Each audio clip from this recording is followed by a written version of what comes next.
I am a well in this great land, looking at its millions of boys and girls to draw from me the inexhaustible divinity and spread His grace everywhere as does the water drawn from a well. This is my story. The story of the son of Jainul Abdin and Ashama. The story of a lad who sold newspapers to help his brother. The story of a pupil reared by Shivasubramanya Iyer and Ayadure Solomon. The story of a student taught by teachers like Pandale. The story of an engineer spotted by M.J.K. Menon and groomed by the legendary Professor Sarabhai. The story of a scientist tested by failures and setbacks. The story of a leader supported by a large team of brilliant and dedicated professionals.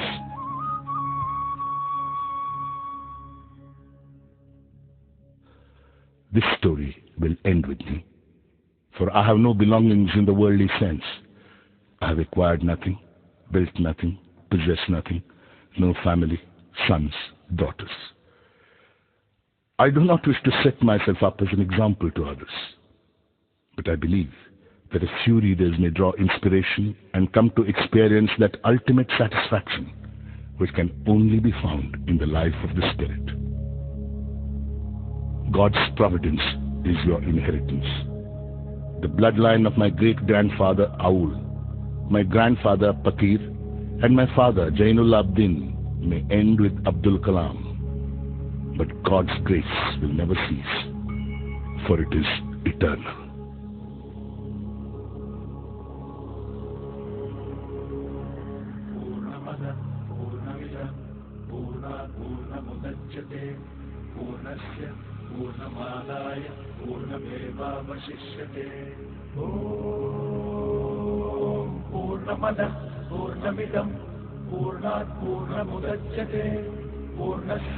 पूर्णमादाय पूर्णमेवावशिष्यते पूर्णमदः पूर्णमिदं पूर्णात् पूर्णमुदच्यते पूर्णस्य पूर्णमादाय पूर्णमेवावशिष्यते पूर्णमदः पूर्णमिदं पूर्णात् पूर्णमुदच्यते पूर्णस्य पूर्णमादाय पूर्णमेवावशिष्यते.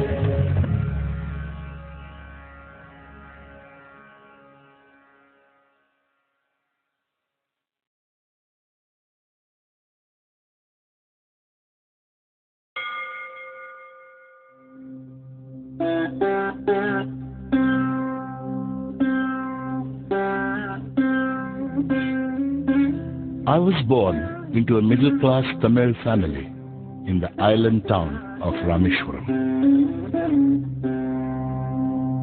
My father, Jainul Abdin, had neither much formal education nor much wealth. Despite these disadvantages, he possessed great innate wisdom and a true generosity of spirit. He had an ideal helpmate in my mother, Ashima. I was one of many children, a short boy with rather undistinguished looks, born to tall and handsome parents. We lived in our ancestral house, which was built in the middle of the 19th century. It was a fairly large Pakka house on the Mosque Street in Rameshwaram. My austere father used to avoid all inessential comforts and luxuries. However, all necessities were provided for. In fact, I would say mine was a very secure childhood, both materially and emotionally.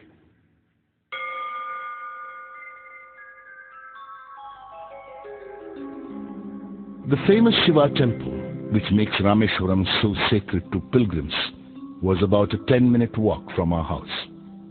Our locality was predominantly Muslim, but there were quite a few Hindu families too, living amicably with their Muslim neighbors. There was a very old mosque in our locality where my father would take me for evening prayers.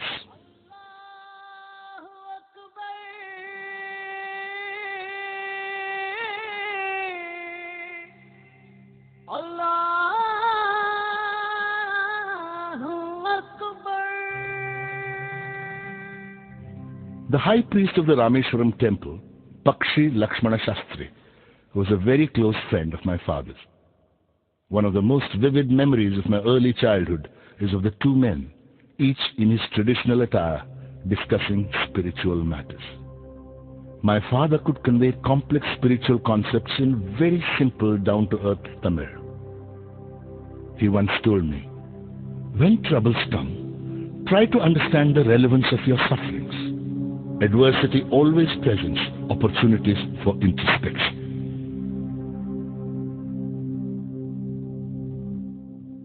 I have throughout my life tried to emulate my father in my own world of science and technology.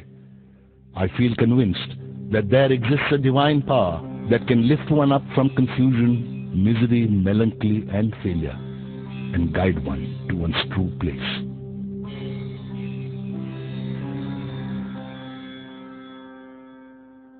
I was about 6 years old when my father embarked on the project of building a wooden sailboat to take pilgrims from Rameshwaram to Dhanushkodi and back.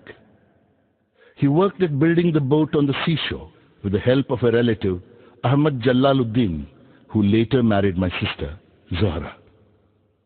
Ahmad Jalaluddin became a close friend of mine, despite the difference of 15 years in our ages. We used to go for long walks together every evening.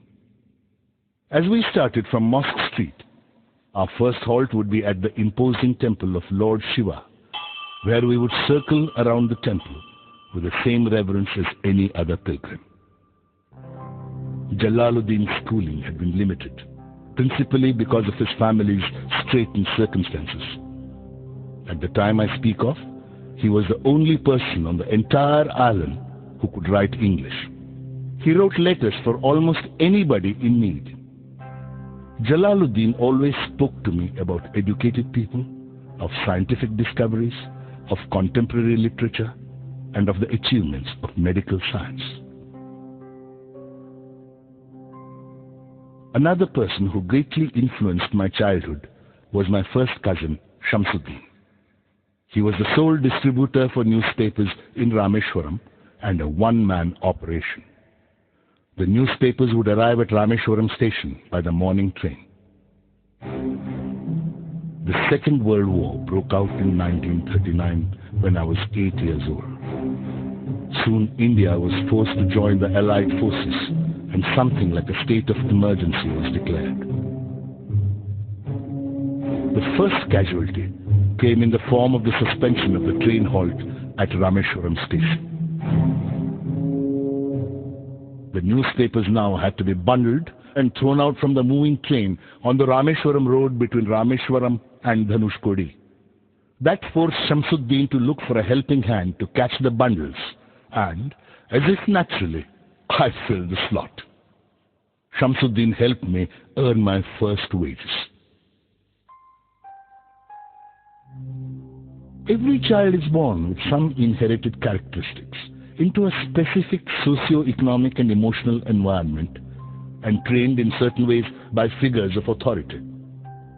I inherited honesty and self-discipline from my father.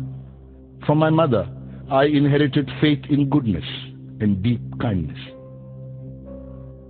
But it was the time I spent with Jalaluddin and Shamsuddin that perhaps contributed most to the uniqueness of my childhood and made all the difference in my later life.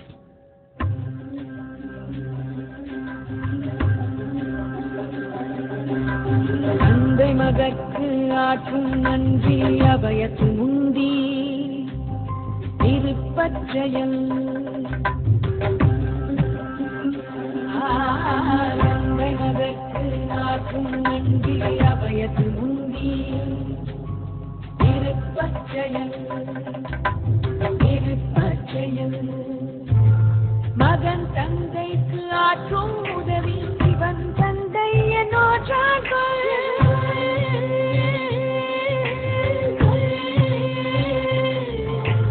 மகன் தந்தைக்கு ஆற்றும் உதவி இவன் தந்தை என்னோற்றார்கள் தந்தை மகற்கு ஆற்றும் நன்றி அபயத்து முந்தி இருப்பச்செயல்.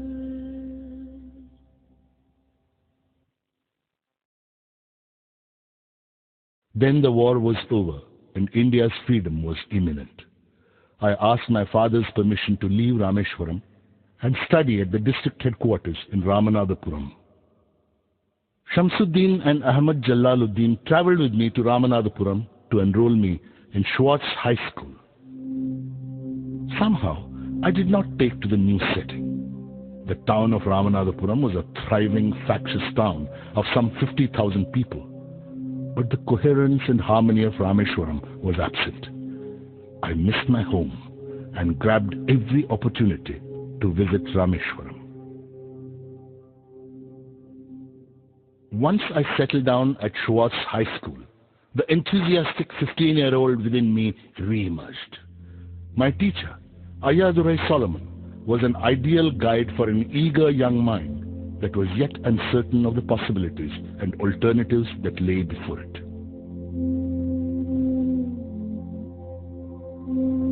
During my stay at Ramanathapuram, my relationship with him grew beyond that of teacher and pupil. Ayadurai Solomon used to say, "To succeed in life and achieve results, you must understand and master three mighty forces: desire, belief, and expectation." Ayadurai Solomon, who later became a reverend, taught me that before anything I wanted could happen, I had to desire it intensely and be absolutely certain it would happen. To take an example from my own life, I had been fascinated by the mysteries of the sky and the flight of birds from early childhood. I used to watch cranes and seagulls soar into flight and long to fly. Simple provincial boy though I was convinced that one day I too would soar up into the skies. Indeed, I was the first child from Rameshwaram to fly.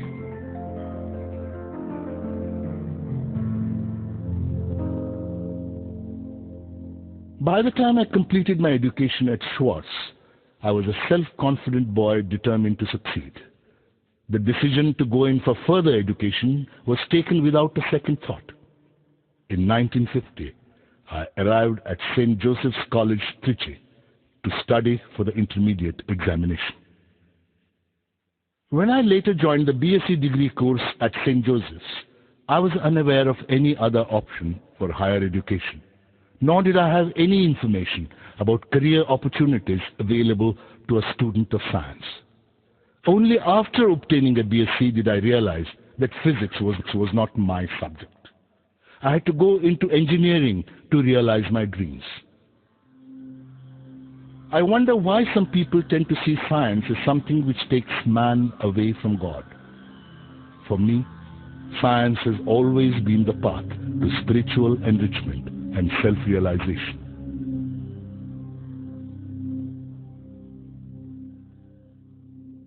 I managed to be on the list of selected candidates to Madras Institute of Technology, MIT, but admission to this prestigious institution was an expensive affair.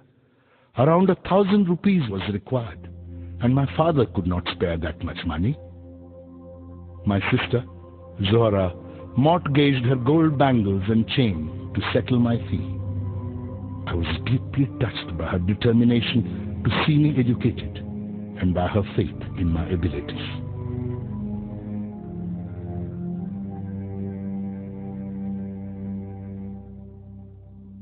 What fascinated me most at MIT was the sight of two decommissioned aircrafts displayed there.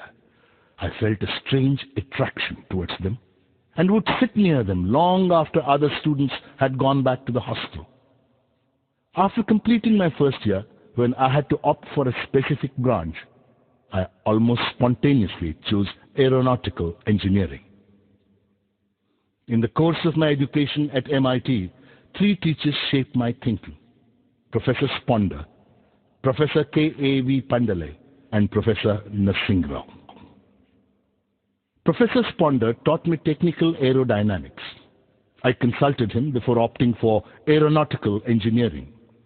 He told me that one should never worry about one's future prospects.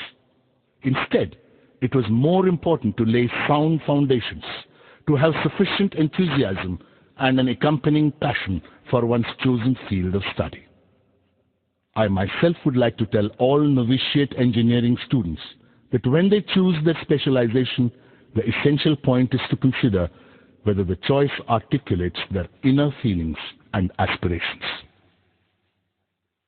Professor K.A.V. Pandalai taught me aerostructure design and analysis. He was a cheerful, friendly, and enthusiastic teacher who brought a fresh approach to every year's teaching course. Professor Narsingh Rao was a mathematician who taught us theoretical aerodynamics. After attending his classes, I began to prefer mathematical physics to any other subject.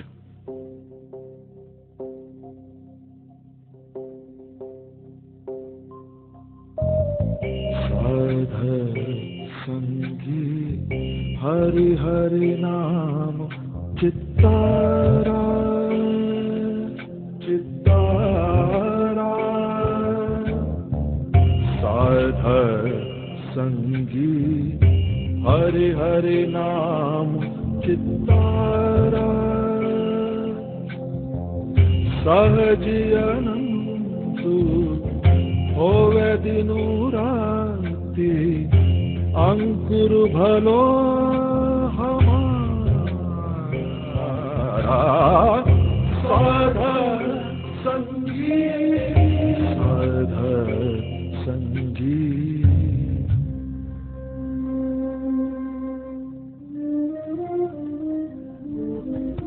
Guru Pura Bhediyo Bad Bhagi Guru Pura Bhediyo Bad Bhagi Jako Antuna Paravara Antuna Paravara Nanak Sarani Gahi Swami Ki Punaha Punaha Namaskara Sadhar Sangi Sadhar Sangi.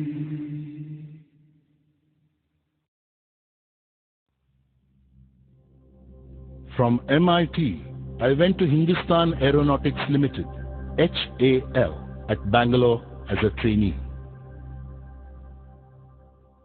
Two alternative opportunities for employment, both close to my long-standing dream of flying, presented themselves before me when I came out of HAL as a graduate aeronautical engineer. One was a career in the Air Force, and another was a job at the Directorate of Technical Development and Production at the Ministry of Defense. I applied for both. The interview calls arrived from both the places almost simultaneously. I was asked to reach Dehradun by the Air Force recruitment authorities and Delhi by DTD and P.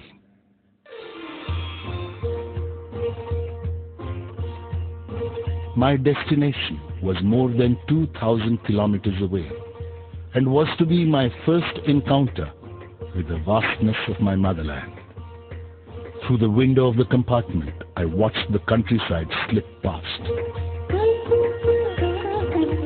It is astonishing how the landscape changes as one moves northwards.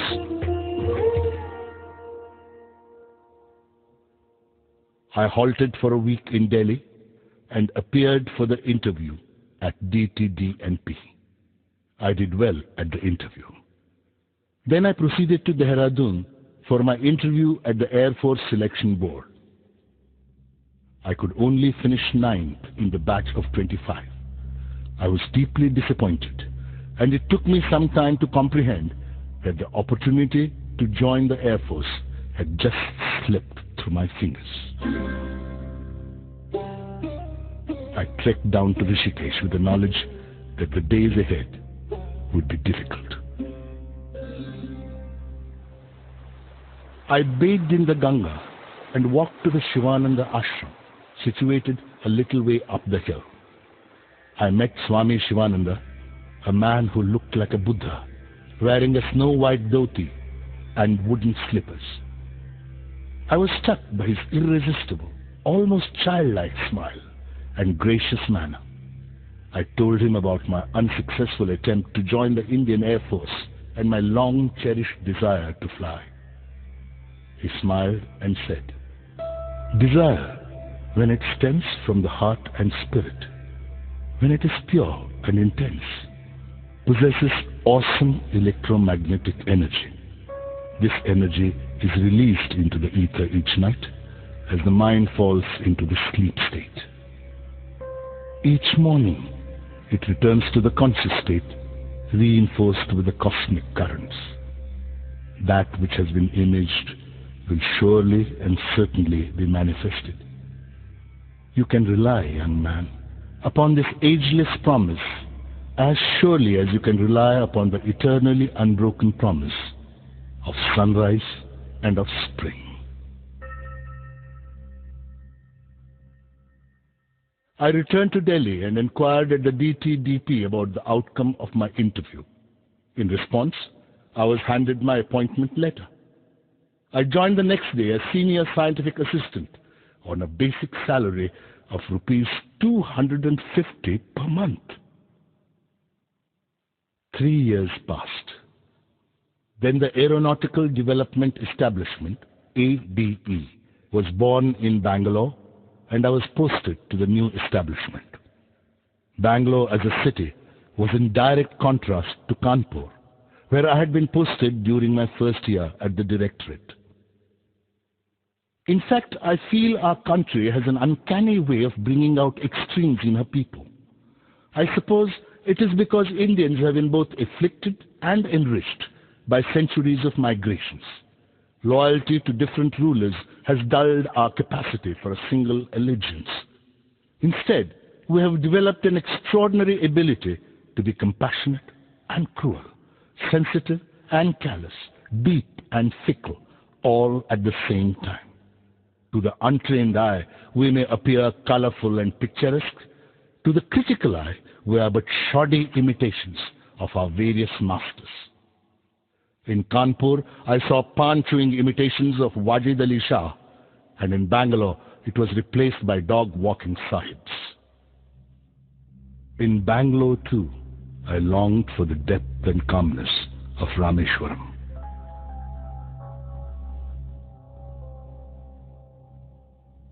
The workload at ADE during the first year was quite light.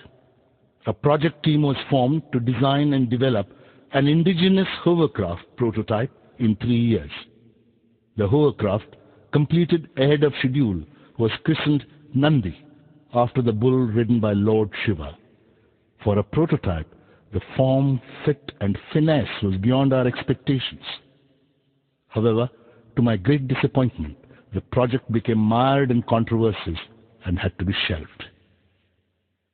Professor M.G.K. Menon, director of the Tata Institute of Fundamental Research, paid us a surprise visit one day. Asking me several questions about Nandi, he requested a 10-minute ride in the hovercraft with me. A week later, I got a call from INCOSPA, the Indian Committee for Space Research. I went to Bombay to attend the interview for the post of a rocket engineer. I was interviewed by Dr. Vikram Sarabhai along with Professor M.G.K. Menon and Mr. Saraf, then the Deputy Secretary of the Atomic Energy Commission. I was almost immediately struck by Dr. Sarabhai's warmth. The next evening, I was told about my selection. I was to be absorbed as a rocket engineer at INCOSPA.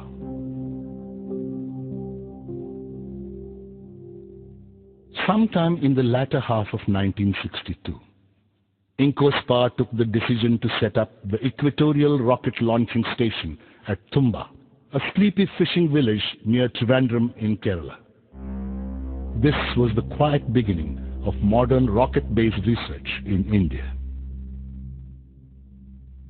Very soon after this, I was asked to proceed to America for a 6-month training program on sounding rocket launching techniques at the National Aeronautics and Space Administration, NASA. I took some time off before going abroad and went to Rameshwaram. My father was very pleased with this opportunity that had come my way. He took me to the mosque and organized a special namaz in thanksgiving.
I started my work at NASA at the Langley Research Center in Hampton, Virginia. Later, I went to the Goddard Space Flight Center at Greenbelt, Maryland. My impression of the American people can be summarized by a quotation from Benjamin Franklin. Those things that hurt instruct. I realized that people in this part of the world meet their problems head-on. What makes life in Indian organizations difficult is the widespread prevalence of contemptuous pride. It stops us from listening to our juniors, subordinates, and people down the line. You cannot expect a person to deliver results if you humiliate him, nor can you expect him to be creative if you abuse him or despise him. The line between firmness and harshness, between strong leadership and bullying, between discipline and vindictiveness is very fine, but it has to be drawn. On the 21st of November 1963, soon after my return from NASA, India's first rocket launch took place. It was a sounding rocket called Nike Apache, made at NASA. After the successful launch of Nike Apache, Professor Sarabhai chose to share with us his dream of an Indian satellite launch vehicle. The development of Indian rockets in the 20th century can be seen as a revival of the 18th century dream of Tipu Sultan. When Tipu Sultan was killed, the British captured more than 700 rockets and subsystems of 900 rockets in the Battle of Tirukkanhalli in 1799. His army had 27 brigades called Kushuns, and each brigade had a company of rocketmen called Jurks. These rockets had been taken to England by William Congreve and were subjected by the British to what we call reverse engineering today. With the death of Tipu, Indian rocketry also met its demise, at least for 150 years. Rocketry was reborn in India thanks to the technological vision of Prime Minister Jawaharlal Nehru. Professor Sarabhai took the challenge of giving physical dimensions to this dream. Very many individuals with myopic vision questioned the relevance of space activities in a newly independent nation which was finding it difficult to feed its population. But neither Prime Minister Nehru nor Professor Sarabhai had any ambiguity of purpose. Their vision was very clear. If Indians were to play a meaningful role in the community of nations, they must be second to none in the application of advanced technologies to their real-life problems. They had no intention of using it merely as a means to display our might. Slowly but surely, 2 Indian rockets were born at Tumba. They were christened Rohini and Menaka. The following year, Professor Sarabhai wanted to see me urgently in Delhi. At the meeting, I was introduced to Group Captain V.S. Narayanan from Air Headquarters. Professor Sarabhai unfolded his plan of developing RATO, Rocket-Assisted Takeoff System, for military aircraft. By that evening, the news was out. India was taking up indigenous development of a device to help short-run takeoffs by high-performance military aircraft, and I was to head the project. I was filled with many emotions: happiness, gratitude, a sense of fulfillment. And these lines from a little-known poet of the 19th century crossed my mind. For all your days prepare, and meet them ever alike. When you're the anvil, bear. When you're the hammer, strike. 2 significant developments occurred during the work on RATO. The first was the release of a 10-year profile for space research in the country, prepared by Professor Sarabhai. To me, it was the romantic manifesto of a person deeply in love with the space research program in his country. The second development was the formation of a missile panel in the Ministry of Defense. Both Narayanan and I were inducted as members. The Future Satellite Launch Vehicle, SLV, had also been conceived by this time. Professor Sarabhai had already handpicked a team to give form to his dream of an Indian SLV. I consider myself fortunate to have been chosen to be the project leader. Professor Sarabhai gave me the additional responsibility of designing the 4th stage of the SLV. It was my usual practice to brief Professor Sarabhai after every missile panel meeting. After attending one such meeting in Delhi, on the 30th of December 1971, I was returning to Trivandrum. Professor Sarabhai was visiting Tumba that very day to review the SLV design. I spoke to him on the telephone from the airport lounge about the salient points that had emerged at the panel meeting.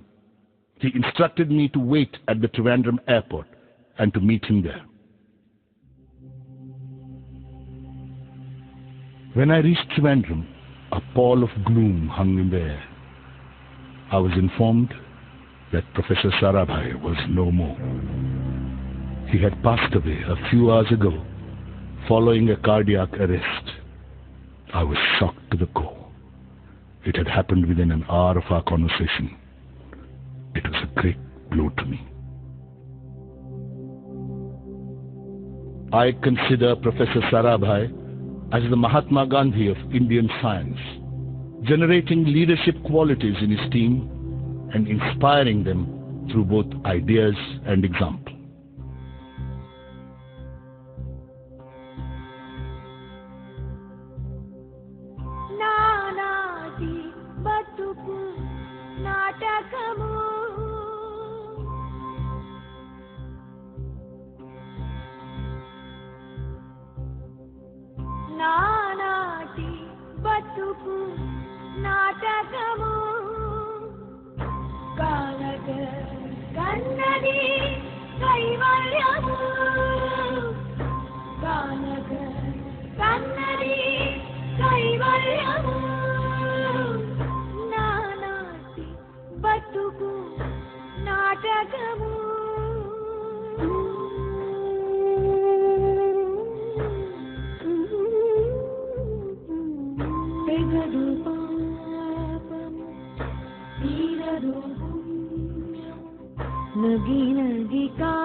Venkateswarude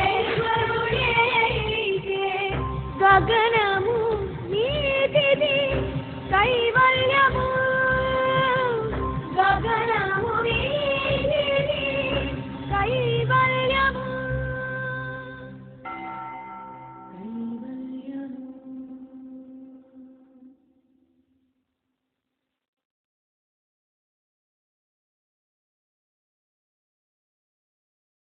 After an interim arrangement with Professor M.G.K. Menon at the helm, Professor Satish Dhawan was given the responsibility of heading the Indian Space Research Organization, ISRO.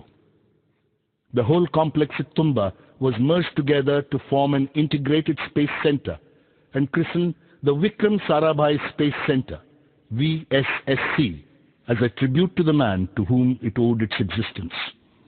The renowned metallurgist Dr. Brahm Prakash took over as its first director. Anyone who has taken up the responsibility to lead a team can be successful only if he is sufficiently independent, powerful, and influential in his own right to become a person to reckon with. This is perhaps also the path to individual satisfaction in life, for freedom with responsibility is the only sound basis for personal happiness. What can one do to strengthen personal freedom? I would like to share with you two techniques I adopt in this regard. First, by building your own education and skills. Knowledge is a tangible asset, quite often the most important tool in your work. The more up-to-date the knowledge you possess, the freer you are. Knowledge cannot be taken away from anyone except by obsolescence. A leader can only be free to lead his team if he keeps abreast of all that is happening around him in real time. To be a successful team leader, one has to stay back after the din and clutter of a working day to emerge better equipped and ready to face a new day. The second way is to develop a passion for personal responsibility. The sovereign way to personal freedom is to help determine the forces that determine you. Work for the things you believe in. If you do not, you are surrendering your fate to others. The first 3 years of the SLV project was the period for the revelation of many fascinating mysteries of science. Gradually, I became aware of the difference between science and technology, between research and development. Science is inherently open-ended and exploratory. Development is a closed loop. Mistakes are imperative in development and are made every day, but each mistake is used for modification, upgradation, or betterment. Like any other act of creation, the creation of the SLV-3 also had its painful moments. One day, when my team and I were totally engrossed in our work, the news of a death in the family reached me. My brother-in-law and mentor, Janab Ahmad Jalaluddin, was no more. For a couple of minutes, I was immobilized. When I could focus on my surroundings once more, I realized that with Jalaluddin, a part of me had passed away. Traveling overnight in a combination of district buses, I reached Rameshwaram only the next day. I had no words for Zora or for my niece Mehboob, both of whom were crying uncontrollably.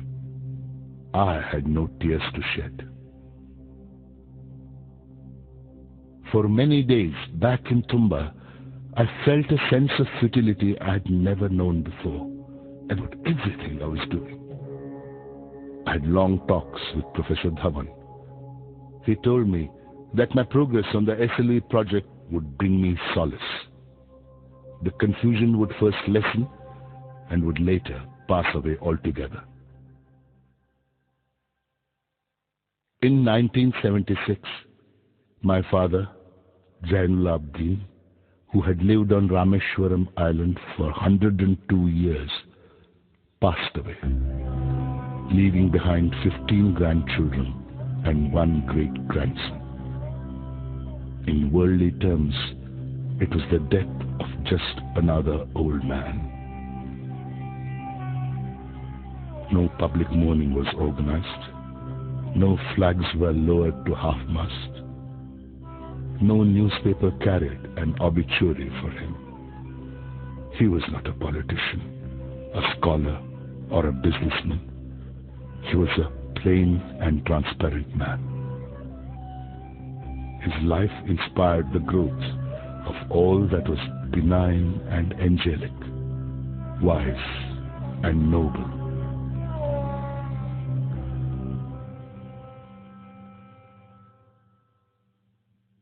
I sat for a long time with my mother, but could not speak.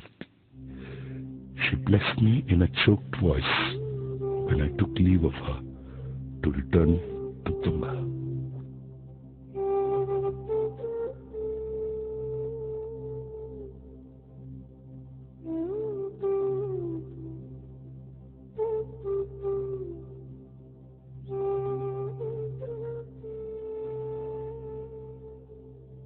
The SLV-3 APJ rocket, scheduled to be flight tested in France, was mired with problems. I had to rush to France to sort them out. Before I could depart, I was informed that my mother had passed away. With 3 deaths in the family, I needed total commitment to my work in order to keep performing. The desire to work at optimum capacity leaves hardly any room for anything else. With this total commitment and single-mindedness, the SLV-3 dream was finally realized in the middle of 1979. We had scheduled the first experimental flight trial of SLV-3 for the 10th of August 1979.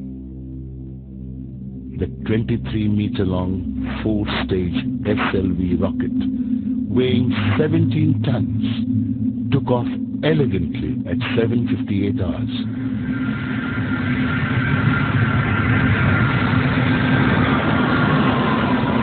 Stage 1 performed to perfection.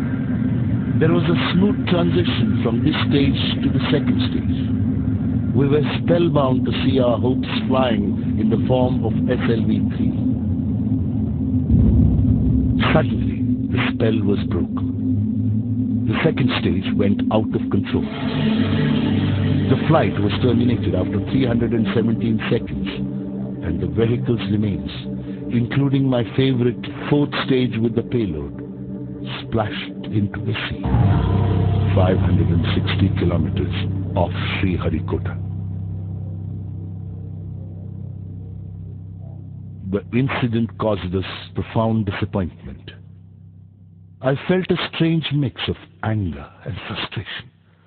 Completely drained, mentally as well as physically, I went straight to my room and slumped onto the bed. A gentle touch on my shoulder woke me up. It was late in the afternoon, almost approaching evening. I saw Dr. Brahm Prakash sitting by my bedside. I was deeply touched by his affection and concern. I was sad, but not alone.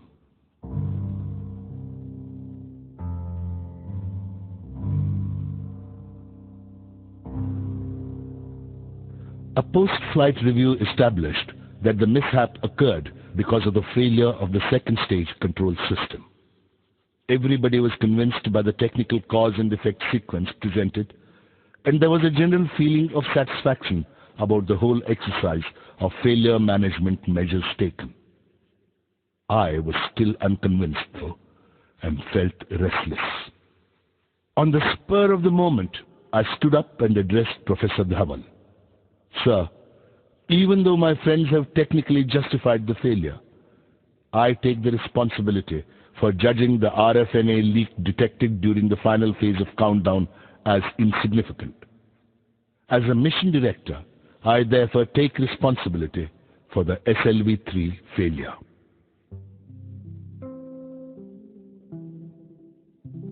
The pursuit of science is a combination of great elation and great despair.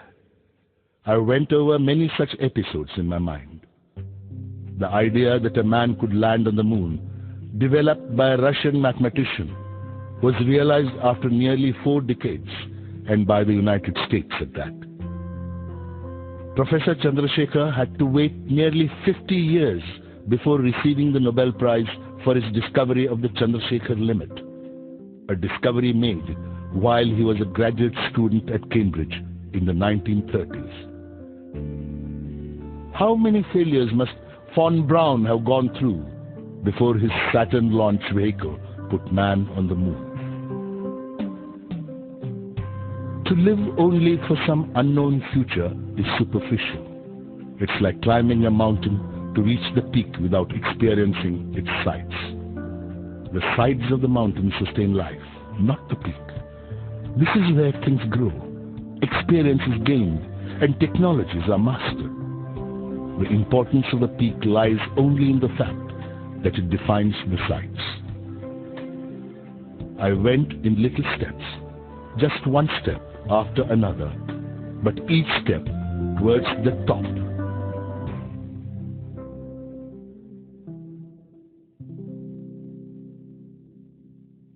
On the 17th of July 1980, 30 hours before the launch of the second SLV-3, the newspapers were filled with all kinds of predictions.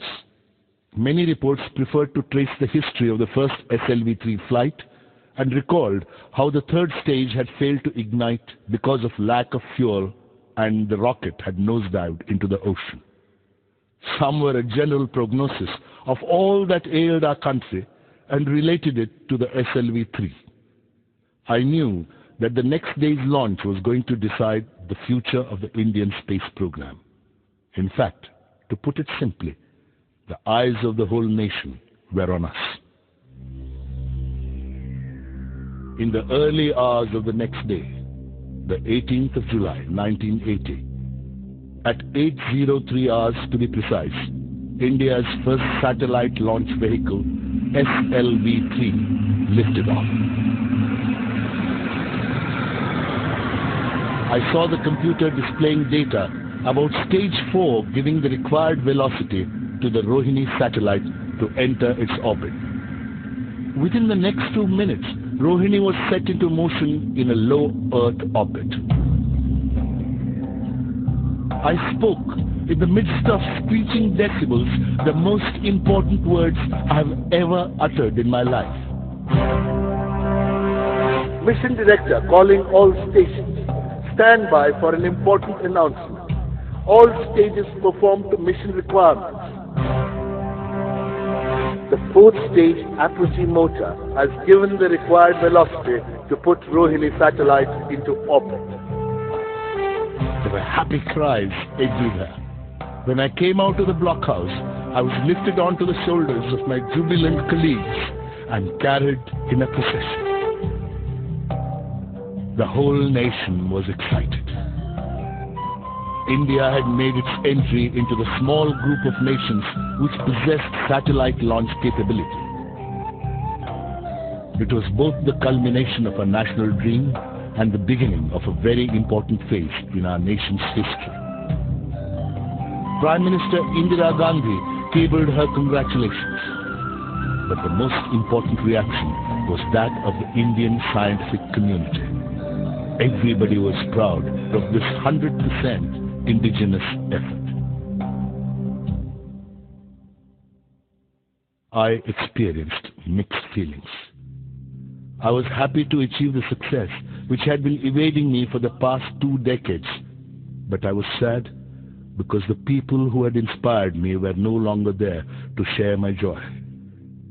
My father, my brother-in-law Jalaluddin, and Professor Sarabhai.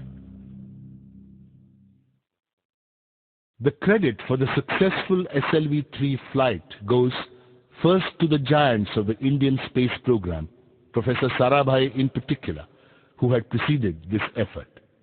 Next, to the hundreds of VSSC personnel who had through sheer willpower proved the mettle of our countrymen, and also, not least, to Professor Dhawan and Dr. Brahmprakash, who had led the project. Within a month of the SLV-3 success, I received a call from Professor Dhawan in Delhi asking me to join him the next morning to meet the Prime Minister, Mrs. Indira Gandhi. I had a small problem. It had to do with my clothes. I was dressed casually, as is my wont, and wearing slippers, not by any standards of etiquette, suitable attire in which to meet the Prime Minister. When I told Professor Dhawan about this problem, he told me not to worry about my dress. You are beautifully clothed in your success, he quipped. Professor Dhawan and I arrived at the Parliament House Annex the next morning. There were about 30 members of the Lok Sabha and Rajya Sabha in the room. Professor M.G.K. Menon and Dr. Nag Chowdhury were also present. Srimati Gandhi spoke to the members about the success of the SLV-3 and lauded our achievement. In January 1981, the renowned nuclear scientist, Professor Raja Ramanna, invited me for a private meeting. The Devil missile program had been shelved in spite of tremendous achievements made by Narayanan and his team at the Defense Research and Development Laboratory, DRDL. The entire program of military rockets was reeling under a persistent apathy. Professor Ramanna asked me if I would like to join DRDL and shoulder the responsibility of shaping their guided missile development program. I felt honored by the esteem in which Professor Ramanna held me. Republic Day 1981 brought with it a pleasant surprise, the conferment of the Padma Bhushan Award on me. I filled my room with the music of Bismillah Khan's Chennai. The music took me to another time, another place. I visited Rameshwaram and hugged my mother. My father ran his caring fingers through my hair. My mentor, Jalaluddin, announced the news to the crowd gathered on Mosque Street. My sister, Swara, prepared special sweets for me. Pakshi Lakshmana Shastri put a tilak on my forehead. Father Solomon blessed me holding the Holy Cross. I saw Professor Sarabhai smiling with a sense of achievement. The sapling which he had planted 20 years ago had finally grown into a tree whose fruits were being appreciated by the people of India.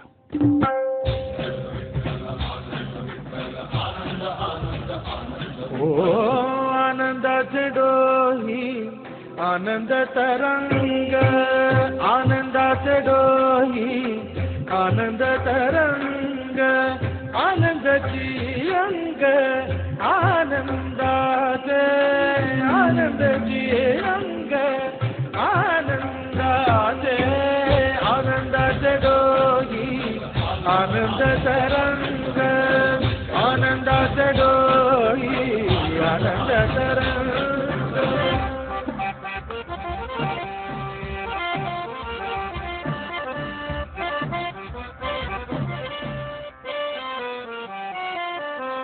गर्भाचे आवडी मातेचा डोहळा तेथीचा जीवळा येथे बिंबे गर्भाचे आवडी मातेचा डोहळा तेथीचा जीवळा तेथे बिंबे तुका म्हणे तैसा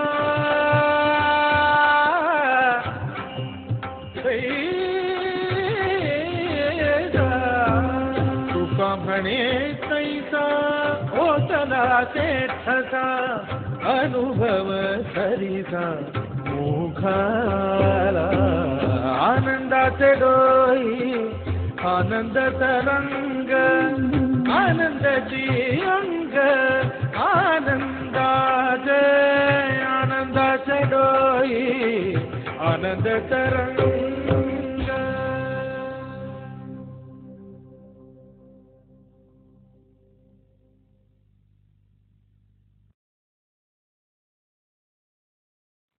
I joined DRDL on the 1st of June 1982. To the horror of many old-timers, I started inviting people from the Indian Institute of Science, Indian Institutes of Technology, Council for Scientific and Industrial Research, Tata Institute of Fundamental Research, and many other educational institutions where related experts could be found. I felt that the stuffy work centers of DRDL needed a breath of fresh air. I made a presentation in the South Block. Although some questioned our ambitious proposal, everyone was excited about the idea of India having her own missile systems. When the Defense Minister, R. Venkatraman, suggested that we launch an integrated guided missile program instead of making missiles in phases, we could not believe our ears. The proposal of the missile development project had been turned overnight into the blueprint of an integrated program with far-reaching consequences. When I presented the government-sanctioned letter before the Missile Technology Committee at DRDL, they were enthused with fire and action. The proposed projects were christened in accordance with the spirit of India's self-reliance.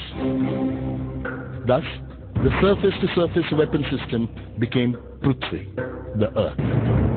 The tactical core vehicle was called Trishul, the trident of Lord Shiva. The surface-to-air defense system was named Akash, the sky, and the anti-tank missile project Nag, Cobra. I gave the name Agni, fire, to my long-cherished dream of REX, Re-Entry Experiment Launch Vehicle. Dr. Arunachalam came to DRDL and formally launched the Integrated Guided Missile Development Program on the 27th of July, 1983. It was a great event in which every single employee of DRDL participated. Everybody who was somebody in Indian aerospace research was invited. This was the second most significant day in my career, next only to the 18th of July 1980, when the SLV-3 had launched Rohini into the Earth's orbit.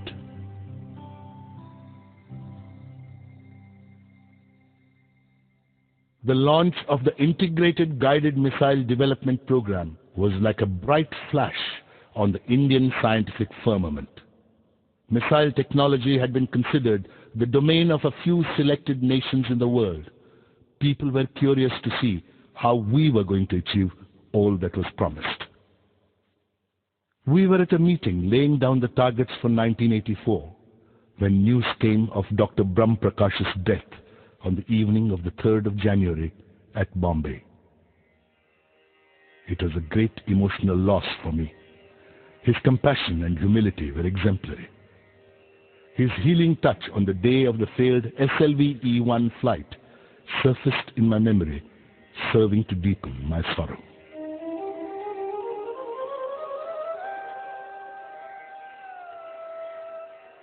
If Professor Sarabhai was the creator of VSSC, Dr. Brahm Prakash was the executor.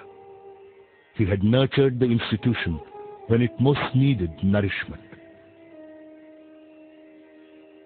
His humility mellowed me and helped me discard my aggressive approach. His humility did not consist merely in being modest about his talents or virtues, but in respecting the dignity of all those who worked under him and in recognizing the fact that no one is infallible, not even the leader.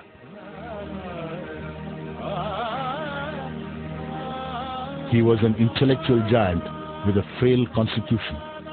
He had a childlike innocence, and I always considered him a saint among scientists.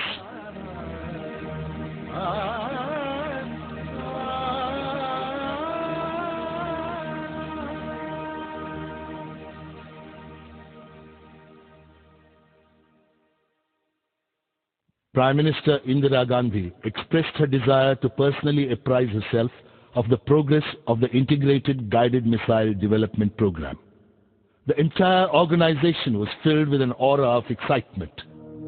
On the 19th of July, 1984, Srimati Gandhi visited DRDL. Prime Minister Indira Gandhi was a person with a tremendous sense of pride in herself, in her work, and in her country. The esteem in which she held our work in the field of guided missiles boosted our morale immensely.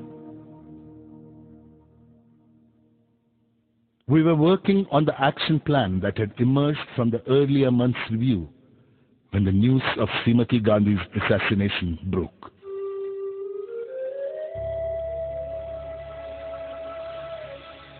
Srimati Gandhi's death was a tremendous loss to the scientific community. She had given impetus to scientific research in the country.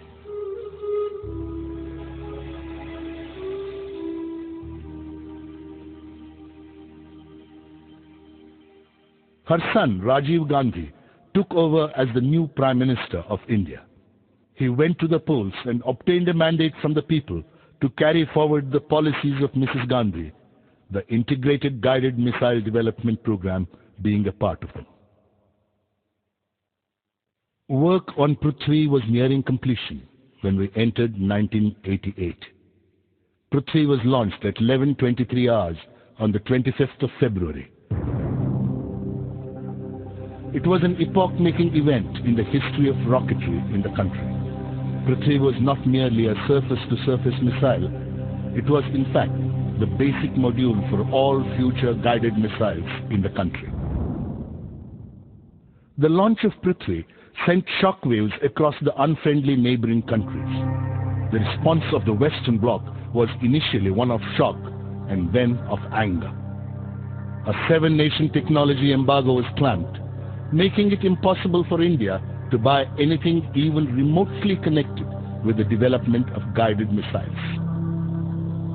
The emergence of India as a self-reliant country in the field of guided missiles upset all the developed nations of the world.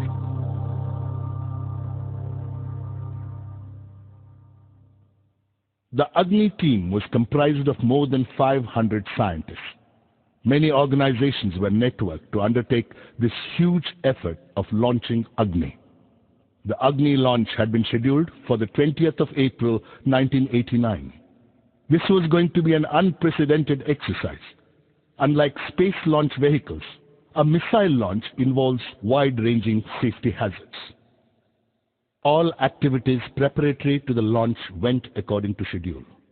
We had decided to move the people living in nearby villages to safety at the time of the launch. This attracted media attention and led to much controversy. By the time the 20th of April 1989 arrived, the whole nation was watching us. Foreign pressure was exerted through diplomatic channels to abort the flight trial, but the Indian government stood behind us like a rock and staved off any distraction to our work. We were at T14 seconds when the computer signaled hold, indicating that one of the instruments was functioning erratically. This was immediately rectified. Meanwhile, the downrange station asked for a hold. In another few seconds, multiple holds were necessitated, and this resulted in irreversible internal power consumption. We had to abort the launch. The missile had to be opened up to replace the onboard power supplies. The press was up in arms and fielded various interpretations of the postponement of the flight to suit the fancies of the readership. Cartoonist Sudhir Dar sketched a shopkeeper returning a product to the salesman, saying that like Agni, it would not take off. Another cartoonist showed one Agni scientist explaining that the launch was postponed because the press button did not make contact. The Hindustan Times showed a leader consoling press reporters. There is no need for any alarm. It's a purely peaceful, non-violent missile. After a detailed analysis conducted virtually round the clock for the next 10 days, our scientists had the missile ready for launch on the 1st of May, 1989. But again, during the automatic computer checkout period at T10 seconds, a hold signal was indicated. A closer inspection showed that one of the control components, S1 TVC, was not working according to the mission requirements. the launch had to be postponed yet again. Now, such things are very common in rocketry and quite often happen in other countries too. But the expectant nation was in no mood to appreciate our difficulties. The Hindu carried a cartoon by Keshav, showing a villager counting some currency notes and commenting to another, "Yes, it's the compensation for moving away from a hut near the test site. A few more postponements and I can build a house of my own." Another cartoonist designated Agni as IDBM, intermittently delayed ballistic missile. Amul's cartoon suggested that what Agni needed was to use their butter as fuel. Detailed analysis of the component failure during the second attempt led to the refurbishment of the control system. Finally, the launch was scheduled for the 22nd of May. The previous night, Dr. Arunachalam, General K.N. Singh and I were walking together with the Defense Minister, K.C. Pant. It was a full moon night. It was high tide, and the waves crashed and rolled as if singing of God's glory and power. Would we succeed with the Agni launch tomorrow? This question was foremost in all our minds.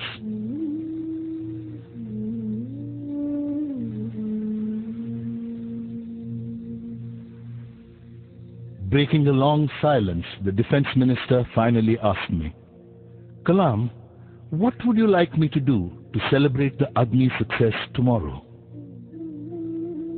What did I want? What was it that I did not have? What could make me happier?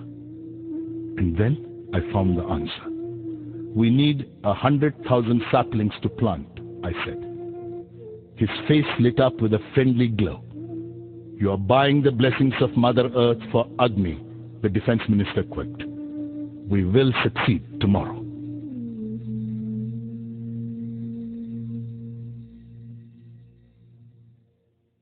The next day, Agni took off at 7:10 hours. It was a perfect launch. The missile followed a textbook trajectory. All flight parameters were met. It was like waking up to a beautiful morning from a nightmarish sleep. We had reached the launch pad after 5 years of continuous work at multiple work centers. We had lived through the ordeal of a series of snags in the last 5 weeks. We had survived pressure from everywhere to stop the whole thing, but we had done it at last. It was one of the greatest moments of my life. A mere 600 seconds of elegant flight washed off our entire fatigue in an instant. What a wonderful culmination of our years of labor. I wrote in my diary that night, "Do not look at Agni as an entity directed upward to deter the ominous or exhibit your might. It is fire in the heart of an Indian. Do not even give it the form of a missile, as it clings to the burning pride of this nation, and thus is bright." Prime Minister Rajiv Gandhi called the Agni launch a major achievement in our continuing efforts to safeguard our independence and security by self-reliant means. The technology demonstration through Agni is a reflection of our commitment to the indigenous development of advanced technologies for the nation's defense. Till the Agni launch, the Indian armed forces had been structured for a strictly defensive role to safeguard our nation, to shield our democratic processes from the turbulence in the countries around us, and to raise the cost of any external intervention to an unacceptable level. With Agni, India had reached the stage where she had the option of preventing wars involving her. स्वधर्मम् अपि चापेक्ष्य न विकम्पितुम् अर्हसि धर्म्याद्युद्धश्रेयोऽन्यक्षत्रियस्य न विद्यते स्वधर्मम् अपि चापेक्ष्य विकम्पितुम् अर्हसि धर्म्याधियुद्धश्रेयोऽन्यक्षत्रियस्य न विद्यते अदच्चेत्त्वं इमं धर्म्यं सङ्ग्रामं न करिष्यसि तदस्वधर्मं कीर्तिं च हित्वा पापम् अवाप्स्यसि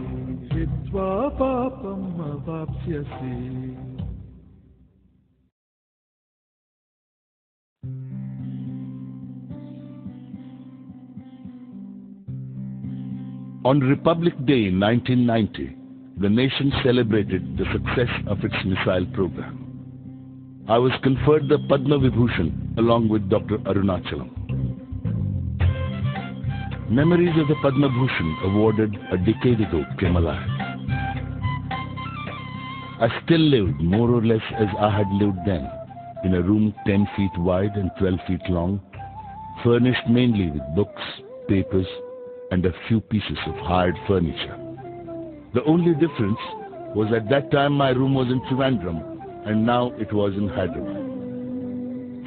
The mess bearer brought me my breakfast of idlis and buttermilk and smiled in silent congratulation for the award.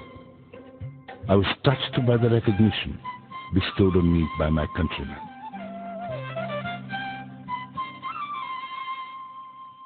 A large number of scientists and engineers leave this country at their first opportunity to earn more money abroad.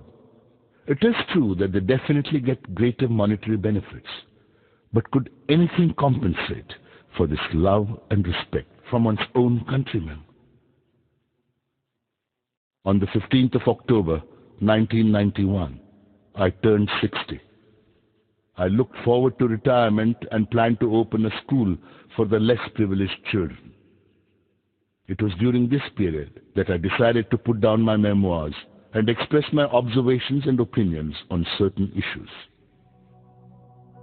The biggest problem Indian youth faced, I felt, was a lack of clarity of vision, a lack of direction.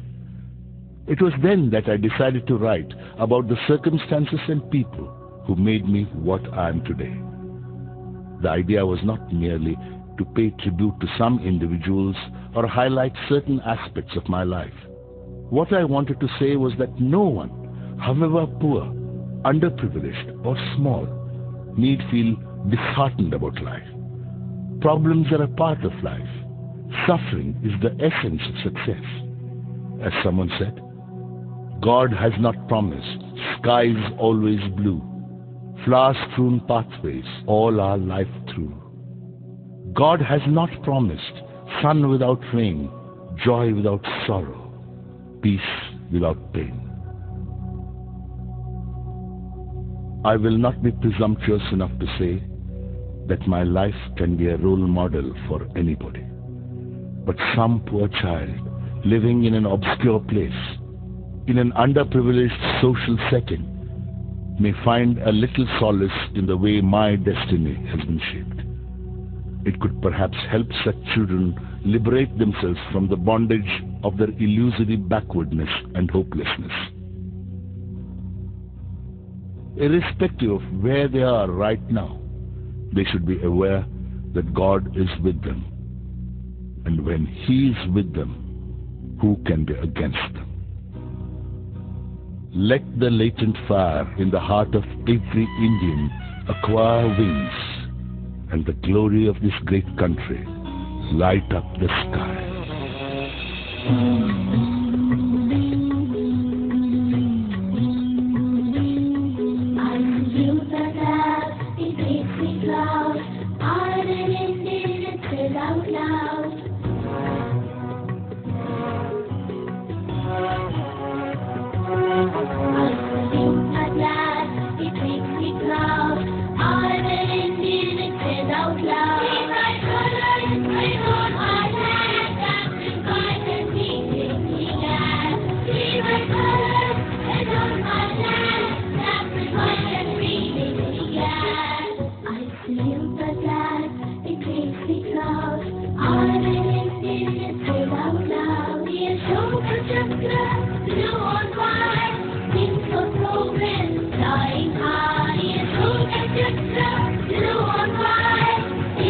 Progress,